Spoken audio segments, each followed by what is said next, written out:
Hello viewers, আজকে সানডেতে আমাদের একটা স্পেশাল ক্লাস থাকে।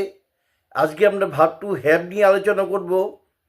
ভার্ব টু হ্যাভের পাঁচটা form: present have has, past had, ফিউচারে shall have will have, present participle having, past participle হচ্ছে হ্যাড। ব্যবহারটা হচ্ছে I have, we have, you have, he has, she has, Ram has, they have. মানে আমার আছে, আমাদের আছে, তোমার আছে, তোমাদের আছে।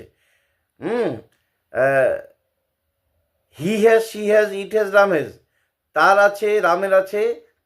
আর দে হ্যাভ হচ্ছে তাদের আছে। হ্যাডের ব্যবহার, হ্যাড পাস্ট টেন্স হ্যাভের। I had, we had, you had, he had, she had, Ram had, they had. I had মানে আমি ছিলাম, আমার ছিল। উই হ্যাড আমাদের ছিল, তোমার ছিল, তোমাদের ছিল, তার ছিল, রামের ছিল, তাদের ছিল।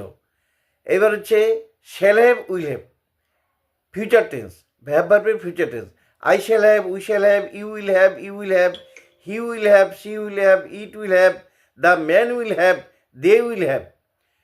আই শ্যাল হ্যাভ মানে আমার থাকবে, উই শ্যাল হ্যাভ মানে আমাদের থাকবে, তোমার থাকবে, তোমার থাকবে, তার থাকবে, রামের থাকবে, লোকটির থাকবে, তাদের থাকবে। এবং পরবর্তীতে আমরা ভার্ব টু হ্যাভের প্রেজেন্ট পার্টিসিপল এবং পাস্ট পার্টিসিপল ফর্মের বিভিন্ন রকম উদাহরণ দিয়ে দিব। এইটুক পর্যন্তই ভার্ব টু হ্যাভ ভালো করে শিখতে হবে। আজকে এই পর্যন্তই। Thank you.